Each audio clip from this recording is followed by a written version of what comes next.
Send the check. That's ATM deposit only because they want me to go deposit it. Guys, Crunch It by Clean Friends. So check out this guy's full video. I watch him. He is hilarious. He's funny. He trolls the trolls, or like scams the scam artist type of thing. But it's genius what he does. And his explanation in this post is how scammers mail you a check and expect you to deposit it and then send them the money, and they're in essence stealing your money, and it's a scam. Let me explain or share some information as a professional cleaner. Now, this has not happened to me because I have not fallen for it, because I've seen it in other cleaning groups that it's happened to other people, so I don't fall for it. But I've had these requests happen to me. So for a cleaning professional, now this can be for many other services. Let's say you're a plumber. I have had people text me saying, "Hi, I'm Bob.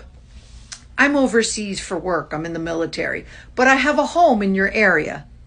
They don't ask me where I live. They just automatically assume they have a home in my area, like they know. So anyway, I've gotten a text. They say, "I have a home in your area. I need it cleaned.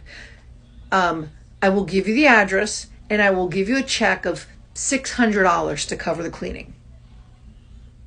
I didn't even give them the quote. They're just offering me $600 to do this cleaning. "What's your address? I'll send you a check." Now I don't even respond back because that's already the scam. And I know that's the scam. Now here's how the scam works. Cleaners have gotten this message before and they think, "Wow, that's a great deal." So they write back, because they're not aware that this is a scam. You think it's too good to be true and you think it's real, and then you realize it's not. So the cleaner writes back, "Here's my address, send me the check." And then this person, wherever they are, sends them a check, gives them an address. But you can Google the address and it is a house. Many times it's a foreclosed home, so there's no way for the cleaner to even get in. But here's what the scammer does. They don't want you to actually go to that house. They want you to clean the home like next week after the movers have come, whatever bullshit story they give you. The deal is they want the cleaner to deposit the check before they clean it. "Can you deposit it? I trust you. And if you think I've overpaid, just send me the difference." So what I've heard stories is they'll wait a day and they've text back the cleaner and say, "You know what? Can I get 100 out of that 600? I'm in a bind." Or "Can I get 200 out of that 600?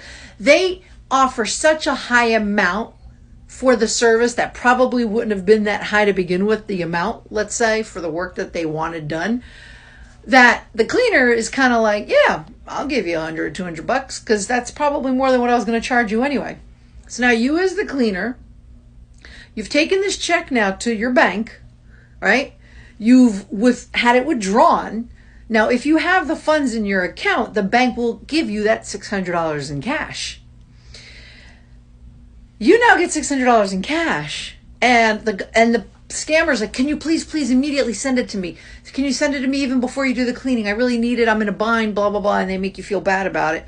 And the cleaner sends maybe $200 to this person, right? Because you still got 400 anyway for this job you're going to do in a few days.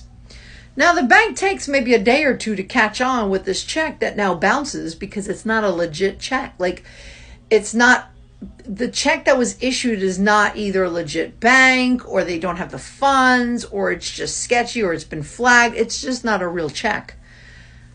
But the bank's already given you the $600. So now the bank reaches out to you because you're their customer, right? And they say, that $600, we need that back because this check that you deposited yesterday or 2 days ago is not legit. So now you are out of $600, right? Because now you got to give it back to the bank. And you're also out of your own money that you now gave to the scammer. So that $600 you thought you were going to get, like just fell out of the sky that you thought you were going to get, is not real. So you have to give it back to the bank. But the problem is you've already given the $200 to the scammer. So now you have to come up with 800 bucks, 600 back to the bank, and the 200 that you now given to the scammer, and it's gone. Like you gave it already to them, like you wired it or you PayPal'd it or whatever you did, you gave it to them. That's what they're hoping. That's what the scammer is hoping that people will do when they send these very high checks. And then sometimes they'll even say like, I'll pay 700 bucks. Like a cleaner will quote them. Let's say a cleaner quotes them 300 bucks. And the scammer's like, you know what? I'll give you 500 just for a little extra. And then you get the check, you deposit it, and then they're very adamant about like, can you send me a receipt? Can you send me a screenshot? Then you deposit it. You have to deposit it on this day. It doesn't clear yet, blah, blah, blah. They really kind of get on you to make sure you deposit it within a certain amount of time, because once you deposit it, they know you have the cash in your hand. Then they start giving you the story of, you know I overpaid and I do want to give you a little extra, but right now I'm in a bind. And before you do the cleaning, can you just give me $100 or $200? Because even if you send 100, that's 100 more than what they had before. They just scammed you. And now you're in trouble with your bank because you just deposited a fraudulent check and now you got to give it back. And you just gave some stranger money. That's how that scam works in that situation. And I've heard many stories of professional cleaning companies that have fallen for it. And I'm sure other services, maybe home repair services, any kind of services that take checks. And it's really messed up. It's very messed up. So be cautious if a complete stranger just offers to pay you way more than what you expected and is very pushy about deposit it. Send me proof. Oh, and can you give me some of that money too? Be careful with those scams.